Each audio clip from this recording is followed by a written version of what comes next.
Laurent Roland-Tonnerre, bonjour. Maurice Lagua, amis téléspectateurs, bonjour.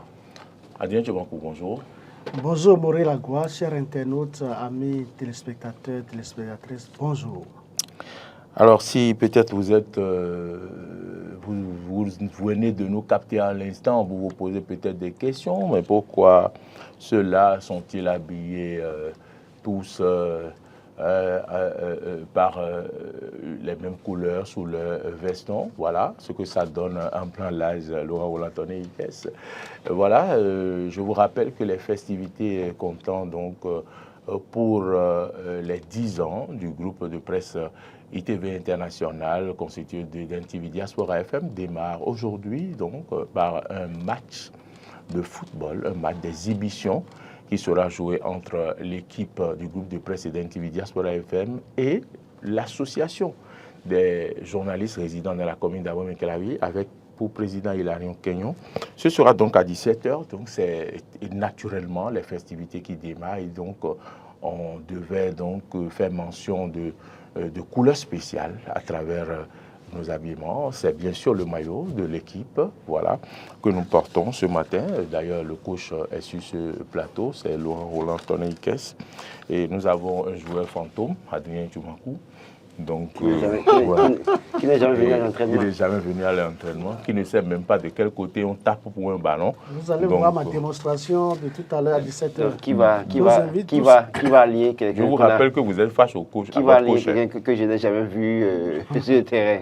Ça ne se fait pas comme ça, c'est pas le mal. Je vais agréablement vous surprendre. C'est ce que vous faites avec des écrivains en cherchant des gens qui n'ont jamais joué dans leur club, qui sont au banc, qui viennent nous amener des nuls, des défaites. Justement, parlant des écureuils, des guépards. Non, pour moi, ça n'a pas changé. Je n'ai pas d'écureuil parce que pour moi, ça n'a pas changé. Parlant des guépards, Adrien Tchobankou, le coach, après la défaite d'hier, a jeté un pavé dans la mare. Il estime que l'équipe fait tout, mais que le ballon ne rentre pas. Il y a même un ballon qui allait rebondir sur la ligne et qui est sorti en traversant la barre transversale et que les gens font gris-gris depuis le Bénin et empêchent l'équipe d'évoluer. Qu'est-ce que vous en pensez? Est-ce que le coach n'a pas dit tout bas ce que d'autres coachs ont pensé par le passé? Maurice Lagua, c'est une connerie. Pourquoi il attribue ça aux Béninois qui pourraient faire gris chez eux, alors que l'autre équipe aussi a des forces spirituelles chez elle? Est-ce que les forces spirituelles jouent au football? Ah non, attendez, voilà, mais ça c'est une bonne question. Mais d'abord, tout le monde sait qu'en matière de football, il y a des gens qui font ce qu'on appelle femme goal. Pourquoi ils n'attribuent peut-être pas ça à peut-être une situation de femme goal que les joueurs du Lesotho ont peut-être fait et que ça empêche la balle de rentrer dans les buts. Et il attribue ça peut-être aux Béninois qui seraient en train de faire gréer chez eux pour l'empêcher. S'il a ses limites, qu'il dépose le tablier. Parce que depuis qu'il est là, nous avons eu combien de victoires depuis qu'il est là? 0. Maintenant, il vient nous dire que c'est gris-gris parce qu'on dit que le pays... D'abord, même en réalité, en disant ça, c'est une insulte pour les Béninois. Et première chose, les autorités doivent pouvoir le décharger. Et parce que ce qu'il a dit au plan international. Quand même! On te donne un cahier de charge. Ça veut dire qu'on n'a pas l'amour de notre patrie. Comment nous-mêmes on va faire gris-gris contre notre équipe? Il nous insulte. Alors que il nous insulte. Et on va se taire. Écoutez, le gars, on lui a donné un cahier de charge. Il est très bien payé. Il n'a pas de résultat. Chaque fois, il cherche de bouc émissaire. De bouc émissaire, des arguments chaque fois pour justifier la défaite ou un nul. Et là maintenant, comme il a dos au mur, il trouve que c'est les Béninois qui sont chez eux qui font gris-gris pour empêcher de gagner. C'est une insulte pour les Béninois. Ce qu'il a dit là, en réalité, dès hier nuit en même temps, le ministre des Sports sort une note pour le suspendre, le décharger. Et très vite. Oui, parce qu'il nous a montré déjà ses limites. Mais comme c'est... Bon, en fait, c'est eux qui l'ont amené, certainement ils vont continuer à le protéger. Mais à quel prix? Aux frais du contribuable béninois. Pour quel résultat? Des nuls et des défaites. Jamais de victoire. Et écoutez, regardez le match d'hier. Jodel Dossou a joué depuis qu'il est, pour la saison là, il a joué combien de fois dans son équipe à Sochaux? Et on positionne un Jodel Dossou, et on met un Soukou à la touche, au banc. C'est des choses, c'est des détails simples pour montrer le niveau de notre supposé entraîneur. Le monsieur est fatigué, regardez-le même, il est fatigué. Permettez-lui d'aller prendre sa retraite dans sa famille en France. Mais vous êtes là et il vient dire des trucs comme ça. Sur le plan, à la face du monde, quand même. Même si nous sommes pays de vaudou là. On ne peut pas être aussi apatride jusqu'à ce point. Même si on est apatride et que les gens font gris-gris là. Tous ceux qui sont dans la fédération là, Bénin de football là, les dirigeants là, eux, ils n'ont pas le contre. Il n'y a pas des gens parmi eux qui font gris-gris. Ils n'ont pas tenté par exemple eux-mêmes aussi de faire gris-gris parfois pour des matchs. Pourquoi on veut attribuer une défaite de l'équipe à des Béninois? Parce qu'on veut toujours trouver que c'est les Béninois qui sont contre l'équipe nationale. Non, c'est une bêtise, c'est une connerie. Il faut ici et maintenant en même temps écouter son mandat à la tête des guépards et chercher maintenant réfléchir. On dit, il a dit que sa mission c'est de restructurer l'équipe pendant 3 ans. Ok, si ce n'est que ça et que ce n'est pas pour avoir des résultats. D'ailleurs, on n'a pas été à la CAN. Vous rêvez pour aller à la Coupe du Monde. Ce n'est pas de la magie du football. Hein. C'est le travail. Et c'est des joueurs compétents, talentueux. Ce n'est pas la gris-gris. Ce n'est pas la gris-gris. Si c'est la gris-gris, le Bénin aurait déjà remporté la Coupe du Monde. Merci. Merci. Maintenant, moi, je pense que c'est une connerie pure et simple. Et première chose, je parle au ministre des Sports, Benoît Dato. Je parle au président de la Fédération béninoise de football, Mathurin Deschacus. Déchargez purement et simplement qu'est notre rang. Et revoyez votre ambition à la tête du football béninois. C'est très important. Agent Tchomakou, c'est normal que vous vous prononcez sur ce sujet-là. Voilà l'entraîneur du Bénin qui pense que l'équipe fait tout. L'équipe a donné le meilleur d'elle-même hier, mais qu'il n'arrive pas, qu'il ne comprend pas ce qui se passe. Que c'est les gens au pays là-bas qui font gris-gris contre l'équipe nationale. C'est peut-être Tchomakou qui fait gris contre l'équipe. Bon, il n'a pas dit Tchomakou, mais bon. Vous savez, quand vous êtes nul, vous cherchez toujours des ramifications, des moyens pour montrer que vous faites bien, mais que ça ne marche pas. Il est nul. C'est le coach qui a mené le Nigeria au Bénin. Le Nigeria qui a battu le Bénin ici, ses propres installations ici. C'est bien lui, non? Non, ce n'était pas lui. C'était pas lui. À la dernière minute, la dernière fois. Avec Dissier. Non, c'est le coach du Nigeria. Il était le coach de l'équipe. Ah oui, c'est lui. Ok, je comprends. Il pouvait mieux faire ailleurs, mais ici, il ne peut pas mieux faire à cause des gris-gris. Pas à cause des gris-gris. Ça montre qu'au Nigeria, ce n'était pas lui, c'était les joueurs. Écoutez, c'est les joueurs. Il n'y a pas de gris-gris à faire pour mieux jouer. Il faut que les gens comprennent ça. Oui, mais lui aussi, lui dit qu'on lui envoie des gris-gris pour que l'équipe ne gagne pas. Lui, les Béninois, pour savoir ce qu'on appelle gris-gris. Les Béninois l'ont informé. Il faut qu'il sache qu'il y a des propos qu'on ne doit pas tenir en face du monde entier. Quand l'équipe est nulle, il doit reconnaître que l'équipe est nulle. S'il est incompétent, s'il fait preuve d'une incompétence notoire de relever les défis de l'heure, il doit gentiment déposer le tablier et dire, chers membres de la Fédération béninoise de football, monsieur le ministre des Sports, je n'en peux plus. Cotonou est doux, hein? Je n'en peux plus. Gardez vos millions, gardez les centaines de millions que vous me payez. Je préfère me retirer, chercher un autre entraîneur. Pour l'honneur, je pas. Pour d'abord son propre honneur et l'honneur de notre patrie. Parce que c'est inadmissible qu'un coach déclare à la face du monde entier que c'est parce que des Béninois font des gris-gris depuis le pays. Depuis notre pays ici, qu'eux, ils ne jouent pas correctement là-bas. Écoutez, mais ça, c'est insulter le peuple béninois. Ça veut dire quoi? Ça veut dire ce qu'il est en train de déclarer, qu'il faut faire gris-gris pour apprendre sa leçon. Il faut faire gris-gris à un enfant de CMSI avant que le petit ne récite sa leçon. C'est ce qu'on lui a dit. Vous n'apprenez pas les leçons et vous allez les réciter. Ils ont fait combien de fois les répétitions? Non, il y a Big Magic. Il faut qu'il arrête. Il faut qu'il cesse de nous insulter. Non, c'est un pas que moi, je pense que ici et maintenant, on doit le décharger. On doit le limoger. Ah oui? On doit le limoger. Ne pas le limoger, c'est d'être complice à ces verbiages. C'est d'être complice d'une manière ou d'une autre à ternir l'image de notre pays. Je pense que Dato doit vite agir. Je pense que Dezacus, le premier responsable de la fédération, doit saisir, même pas écrire Dato, le ministre des Sports, et lui dire certaines vérités. Mais Écoutez, on ne va pas être en train de changer de coach tout le temps. Ah non, mais On si ne va vous pas être en n'êtes train de pas changer bon, de coach tout le temps. Il était au Nigeria, on l'a changé, non? On ne l'a pas Oui, changé. Si on ne l'a pas changé, est-ce qu'il sera promu au Bénin? C'est parce qu'on pensait qu'il pouvait faire mieux. Encore que de un l'instabilité. coach comme Roland Tonnerre-Kess pouvait mieux faire que lui. Pardon, Avec ce que moi j'ai vu, les encadrements qui ont eu lieu avec. On doit arrêter avec les Disons la vérité. Non, c'est pas une Je vérité, ça. pense qu'on doit le limoger. On doit le sanctionner fortement. Tout simplement. C'est insulter la République du Bénin. Ce que je dis, c'est simple. Ça veut dire qu'on est en train de dire que Patrice Talon. Non, ne m'amenez pas à dire certaines choses. Il faut que Patrice Talon même agisse très rapidement. Je pense sincèrement que, en termes de changement d'entraîneur, comme vous dites que ça va créer de l'instabilité, non. Le problème, je l'ai évoqué, le problème du football béninois, c'est de ramener, revenir à la case départ, purement et simplement.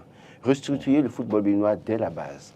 Donner des moyens au centre de formation, donner des moyens au club, pour que les joueurs soient motivés davantage pour donner le meilleur d'eux-mêmes. Et à cette condition, on peut choisir. C'est vrai que lui-même, il allait chercher des jeunes dans le championnat national. On a pu voir un jeune de 17 ans qu'il a identifié, qui a joué. Donc, je crois que, oui, nous sommes sur cette dynamique-là. Mais le problème, c'est qu'il doit pouvoir faire attention à ses mots. Et d'ailleurs, même, il nous a montré ses limites. Je pense que confions la mission de restructurer le football béninois à quelqu'un d'autre.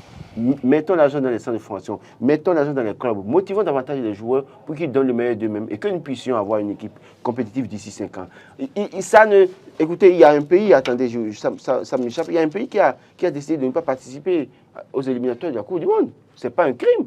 Vous décidez parce que vous voyez que, plutôt que d'aller dépenser... Vous n'êtes pas prêt. Dépenser en l'air l'argent. Écoutez, il y a l'Afrique du Sud, il y a le Nigeria, les autos. Les autos, ça fait un match nul. L'Afrique du Sud, il a battu 2-1. Donc, ils vont faire face au Nigeria, ils vont gagner face au Nigeria, c'est ce que vous rêvez. C'est possible. C'est possible. Mais il ne faut pas que les victoires que nous aurons avec cette équipe-là, les gens pensent que c'est du travail ou bien c'est la compétence. C'est l'erreur que nous avions faite parce qu'en considérant que les résultats que nous avons eus à la CAN 2019, nous avions pensé que c'était la compétence des joueurs. Mais au-delà de tout, il fallait considérer que c'est la chance parce que nous avions gagné aucun match pour nous retrouver en 8e de finale. Et c'était même pas à force de choses, pas chance, nous nous retrouvés en quart. Donc quand c'est comme ça, on doit pouvoir se rendre compte que, évidemment, écoutez, nous n'étions pas prêts. La chance a souri, pour nous à un moment donné. Nous avions eu un résultat, mais nous devons très vite revenir sur terre pour comprendre que nous avons des failles qu'il faut corriger. Et donc, pour ça, première chose, si ceux qui sont à la tête du pays, à la tête du football béninois, sont assez conséquents et respectent les Béninois, première chose, c'est de décharger purement simplement notre rôle et de choisir quelqu'un d'autre. On peut choisir un entraîneur local pour restructurer, parce qu'on a besoin, on sait qu'on n'aura pas de résultats pour être qualifié pour la Coupe du Monde. Donc, on commence par travailler avec les jeunes travailler en équipe, se connaître, avoir un jeu d'ensemble, parce que même l'entraîneur a soulevé que l'Afrique du Sud, ils avaient un jeu d'ensemble parce qu'ils se connaissaient, au moins 7 à 10 joueurs se connaissent, ils ont un jeu d'ensemble. Pourquoi ne pas faire la même chose ici? Et je voudrais que le docteur Boris m'affiche le journal Dynamisme Info. À la une de Dynamisme Info, j'ai vu donc un titre qui concerne Bertin Corvi, Laurent Roland Tonnerre-Kess, si vous pouvez me lire ce titre-là. Bertin Corvi. Il y a du sérieux dans les dénonciations contre la longévité au gouvernement. C'est bien ça, non? Oui. Il y a du sérieux dans les dénonciations contre la longévité au gouvernement. Est-ce que ça vous dit quelque chose? Oui, je crois que des longévités, certainement qui parlent des ministres qui sont au gouvernement depuis. Certainement, je ferai de ma part. Toujours est-il qu'il faut dans les dénonciations qu'on observe ça et là, c'est vrai qu'il y a matière à réflexion pour dire, oui, on a pu voir des gens qui ont fait les 7 ans qui ont été déchargés après, mais bon, écoutez, suite à cette question de longévité, c'est Patrice Talon qui décide.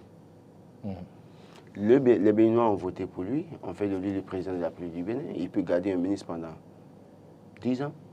On a pu voir au Congo de Sassou Nguesso, il a gardé un ministre pendant 25 ans. Il a gardé un ministre pendant 25 ans. Le monsieur 25 ans. Le même monsieur. Il est resté ministre pendant 25 ans. Donc, et ça n'a pas changé. Donc, il peut décider de faire les 10 ans avec tous certains ministres. Et puis peut-être si entre-temps, il y a d'autres paramètres qui entrent en jeu, ils peuvent continuer. Qui sommes-nous? Le plus important pour nous, c'est que ceux qui sont ministres et autres là puissent avoir, dans une certaine mesure, le souci du peuple.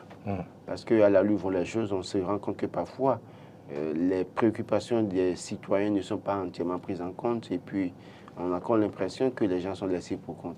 C'est l'impression qu'on a dans bien des domaines. Et donc, ce n'est pas la longévité qui fait le problème, c'est les actions que mène chaque ministre, chaque membre du gouvernement. C'est ça qui compte pour le bonheur des Béninois. Oui, il faut dire que c'était sous le gérant Mathieu Kérékou. Sous le gérant Mathieu Kérékou, nous avons vu Pierre Ocho qui avait fait les 10 ans. Et les 10 ans restaient quelques mois avant qu'il abandonne le navire Kérékou. Et c'était lui qui avait battu le record. Il faut dire que Pierre Ocho, bon, après ces 10 ans, il était resté avec Kérékou au temps de la période révolutionnaire. Donc, je pense que à part ça, c'est sous Patrice Talon maintenant que nous sommes en train d'observer. Nous avons connu également on a connu ce qu'on peut appeler longévité aussi. Longévité au gouvernement. Parce qu'il y a des ministres, bon, ils sont très nombreux, hein, les Biotchané qui, excusez-moi, n'ont jamais rêvé de faire 10 ans au pouvoir. Mais maintenant, ils sont en train de boucler les 7 ans sont bien bouclés. Si vous dites non, j'avais rêvé, je ne serais pas d'accord. Je ne serais pas d'accord avec vous parce que Biotchané, quand même, a manifesté le désir d'être président de la République. Il a été candidat. Il n'a jamais voulu rester ministre des Finances, ministre des Finances de renom. Biotchané, vous savez de qui vous parlez. Biotchané a toujours rêvé d'être chef de l'État. Donc il a rêvé de faire une longévité au pouvoir dans un gouvernement. Au pouvoir, être ministre pendant 10 ans, ministre d'État. Je pense que bon. Même si à un moment donné, on lui a coupé des bras par rapport à son portefeuille. Une chose est claire, Biotchané aux côtés de Patrice Talon, il fait bien. Et c'est pourquoi il est là. Je pense que bon, on va croiser les bras pour observer. L'essentiel, le plus important, c'est le résultat. Résultat, et je pense que les tests en vigueur donnent plein pouvoir à Patrice Talon de garder quelqu'un du début de sa nomination jusqu'à la fin de son mandat lui-même. Donc je pense quand même que des gens comme Abdullah Biotchané, le ministre de l'économie et des finances, Wadahi, c'est des gens qui probablement vont faire les 10 ans, vont boucler les 10 ans avec Patrice Talon. Je pense que c'est une très bonne chose. Et tout est une question de destin, c'est ce que je vois. Non, c'est pas que... Écoutez, pour moi, c'est ça, c'est Dieu qui a voulu. Vous ne voyez pas au destin? Pourquoi vous réagissez Je crois comme ça? sincèrement que, au fond, quand pour être compétent, vous pouvez avoir toutes les manières pour mieux servir le patron. Si votre destin ne dit pas que vous allez le servir jusqu'au soir de sa carrière, je pense que... Moi, je pense sincèrement, quand je prends, je ne vais pas faire ce exercice ce matin, peut-être que si on avait un plateau là, je vais examiner, faire l'analyse de chaque ministre, ses relations personnelles avec Patrice Talon. Et quand je regarde du début jusqu'à un moment donné, vous allez comprendre qu'il y a des ministres qui sont au gouvernement par affinité, purement et simplement. D'accord? Il y a des gens qui ont été collaborateurs de Patrice Talon par le passé, ses employés, qui sont là, qui ne changeront pas. Il y a des gens qui sont entre griffes et têtes, ces garçons de course, qui sont soumis à Patrice Talon et qui seront au gouvernement jusqu'au soir de son mandat en 2026. Ça ne changera pas. Ce que moi, je regrette ici, c'est que quel est le rôle des formations politiques qui soutiennent Patrice Talon? Une fois encore, je crée la polémique. Appelez-moi polémique si vous voulez. Les formations politiques qui soutiennent Patrice Talon, quel est leur rôle? UP Le Renouveau, Bloc républicain, UDBN, Moal Bénin. N'a-t-on pas d'autres personnes qu'on peut encore nommer ministre et jouer une rotation? Parce que le pouvoir, ça se gère ensemble. Mais quand vous focalisez sur un groupuscule... Mais il y a un membre de Mouel Bénin qui a été nommé préfet. Non, mais écoutez, Mori Agua. UDBN, je n'ai pas dit Mori. Oui, il y a même Mouel Bénin. Le jeune préfet du Mono. Ah, d'accord. Il est du Mouel Bénin. Le préfet Mori Agua. À qui on fait un clin d'œil, la préfète. Mori Agua, il y a Bienvenu Milorin qui est préfet du Mono, qui est de Mouel Bénin. Mais Mori Agua, je vous en prie, nous parlons des ministres. Nous parlons des ministres, des postes ministériels. Oui, mais quand vous parlez de partage de pouvoir, lorsqu'on vous nomme un membre de votre parti... J'ai pas dit partage, j'ai dit gérer ensemble. D'accord, lorsqu'on vous nomme préfet, vous gérez. Attendez, mais laissez-moi finir, Mori Agua. Ce que je dis, c'est tout simple. Les formations politiques ont quelle décision dans le choix des ministres? En réalité, c'est les ministres, les partis politiques qui décident et qui discutent avec le chef en proposant. Mais dans le cas d'espèce, le chef se propose. Ceux qui sont là depuis sont des gens qui ont été choisis par le chef. Malheureusement, reconnaissez que c'est des gens qui ont été nommés dès son avènement en 2016. Après, on a eu le parti UP le Renouveau, après UP le Renouveau, et le BR, on a eu le Mouel Bénin, on a eu le DBN. À quel moment avez-vous constaté que quelqu'un comme ça a été... Le DBN existait avant le bloc républicain. Attendez, mais oui. Non, ce que je dis là, c'est quand même simple. Hein. Il a choisi ces ministres avant que cette formation soit créée. Ces formations l'ont aidé à gagner le pouvoir en 2021, oui ou non? Oui. Quel changement majeur avez-vous observé dans l'équipe gouvernementale? Pas grand-chose. Qu'est-ce que vous aurez souhaité?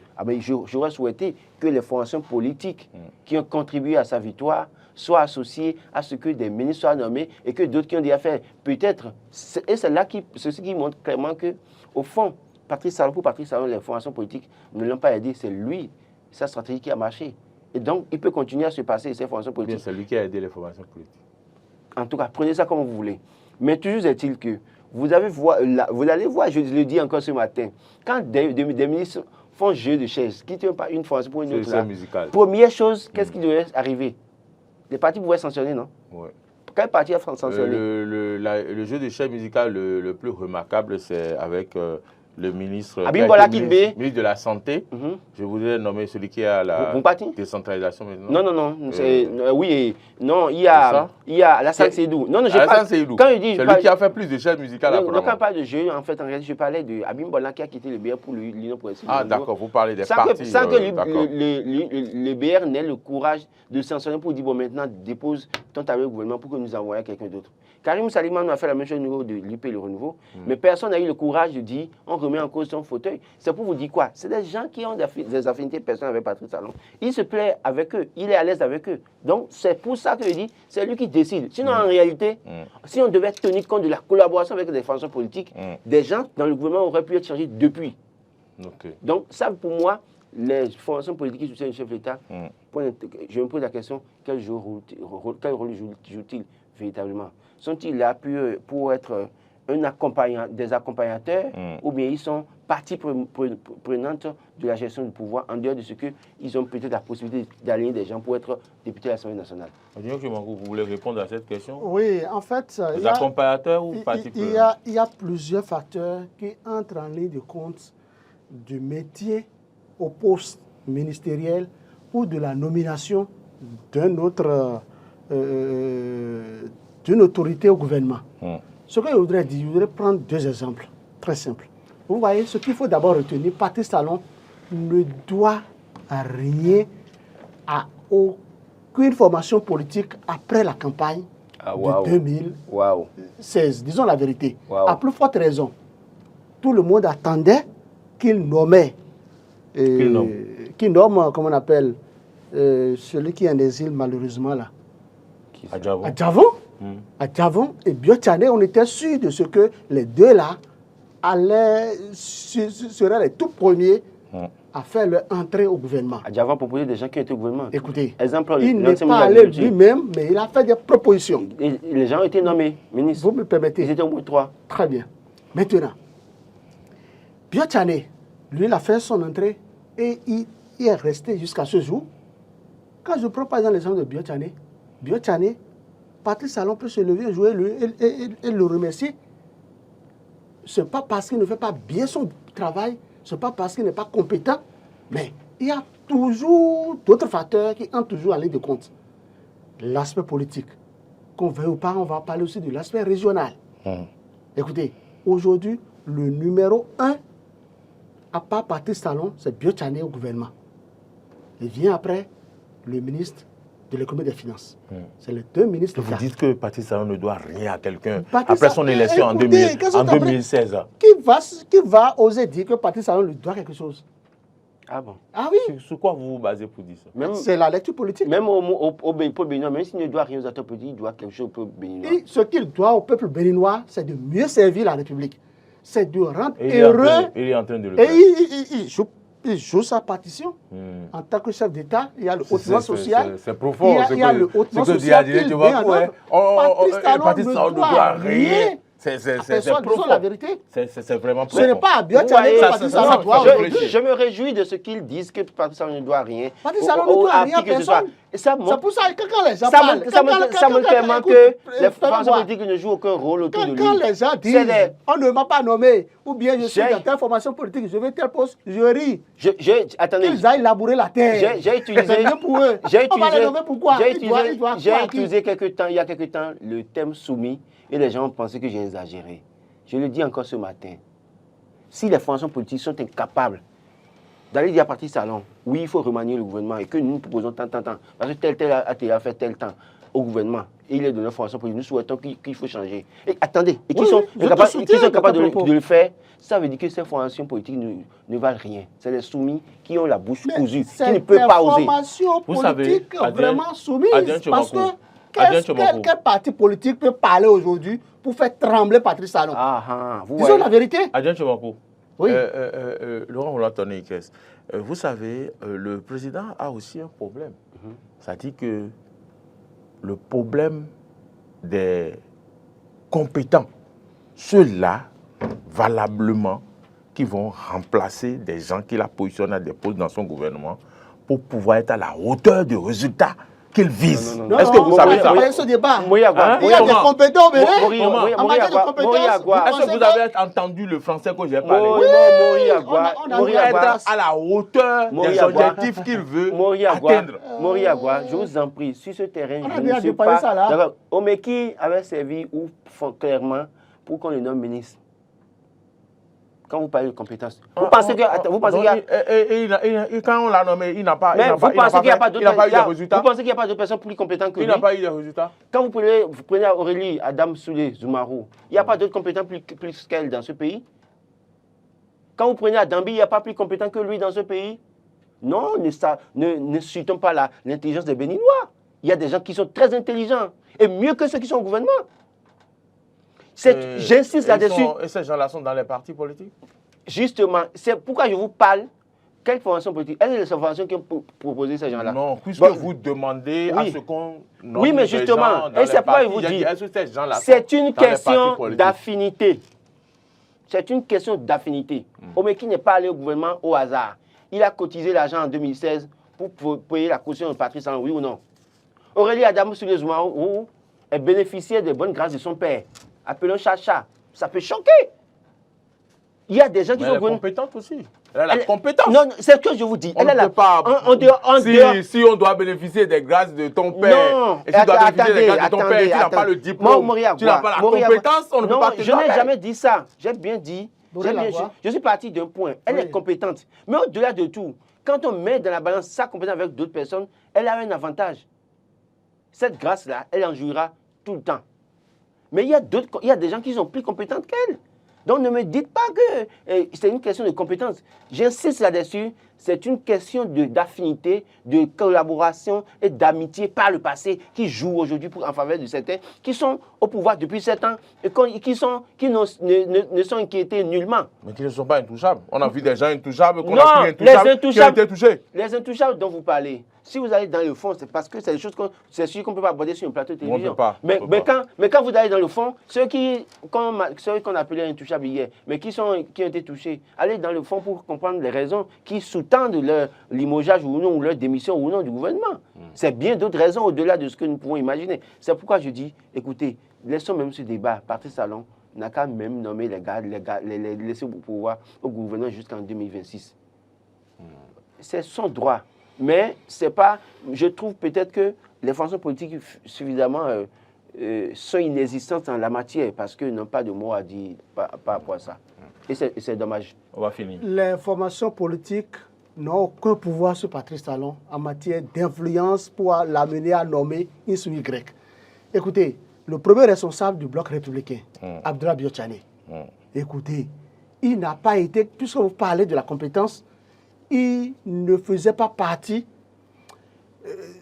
des gouvernements de Boni Yahi, les deux gouvernements de Boni Yahi, il ne faisait pas partie. Pourtant, la République était debout pendant les 10 ans, qu'on veuille ou pas.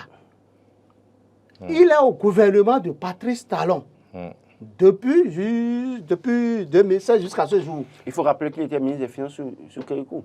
C'était sous Kérékou. Vous comprenez ce que je dis? Maintenant, écoutez, depuis 2016 jusqu'à ce jour, tout n'est pas parfait, tout n'est pas rose. C'est vrai, je continue de le dire, que le chef de l'État, Patrice Talon, joue convenablement sa partition. Mais l'être humain est éternellement insatisfait. Patrice Talon ne peut tout régler à lui seul. Il y aura d'autres gouvernements qui doivent continuer. Ça pour dire quoi? Même si aujourd'hui, Patrice Talon décide de mettre fin, ça ne va pas se passer, hein, c'est un exemple que je suis en train juste de prendre, de mettre fin à sa collaboration gouvernementale avec Abdoulaye Biotchane, la République va toujours continuer. Patrice Talon n'a-t-il pas mis fin à la collaboration gouvernementale de, comment ça s'appelle, celui qui gère l'UP, le renouveau maintenant, le premier responsable? Togouenou, il a démissionné de la Cour constitutionnelle. Écoutez, il a été ministre. Ah oui. Il a été ministre d'abord. On ne l'a pas déchargé. On ne l'a pas déchargé. Il est parti. On lui a donné mieux, quoi. La formation qui a été faite tout récemment, beaucoup attendaient à ce que Togouenou entre au gouvernement. Mais est-ce que ça a été fait? Pourtant, la République tient. Donc, c'est pour dire que le chef de l'État ne doit rien à personne. Si des gens pensent que, parce qu'ils sont le premier responsable ou deuxième, troisième responsable d'une formation politique qui soutient le pouvoir en place, qu'ils seront mieux écoutés, je dis non. Ils seront écoutés, mais il ne peut pas imposer des nominations au chef de l'État. Non, sur la question, je suis d'accord avec vous. Biotchane va se regarder son poste en tant que ministre d'État. Le jour où il va oser aller voir Patrice Talon pour dire qu'il faut nommer tel et sortir tel gouvernement, il sait que son poste aussi est en jeu. Il peut faire des propositions. Il peut faire des propositions, mais il ne peut pas au moins, on t'a donné la grâce d'être gouvernement pendant 7 ans. Et c'est toi qui veux me plaider pour d'autres, pour exiger. Non, c'est-à-dire que c'est pour ça que les gars du OBR aussi doivent souffrir de ce que leur premier leader doit sauvegarder aussi ses intérêts. Qui va oser? Si moi j'étais à vous pensez que j'allais faire ça, j'allais faire le contraire. Il faut que les gens comprennent quelque part que, afin de nomination là, que les gens enlèvent ça de leur tête. Sans nomination, les gens doivent vivre, les gens vont vivre et doivent même vivre plus heureux. C'est de ça qu'il est question. Parce que quand vous êtes nommé, vous êtes soumis. Quand vous êtes nommé, il y a des actes que vous ne pouvez pas poser. Vous ne pouvez pas tout dire. Donc vous proposez aux militants de l'IP, le renouveau BR et autres qui attendent nomination d'aller au champ. Ils n'ont qu'à aller là-bas. Ils n'ont qu'à aller faire le coton et le soja. Écoutez, le soja c'est mieux désormais. Merci, Adrien Tchouba. En quoi c'est mieux? Merci Laurent Roland Sonikès.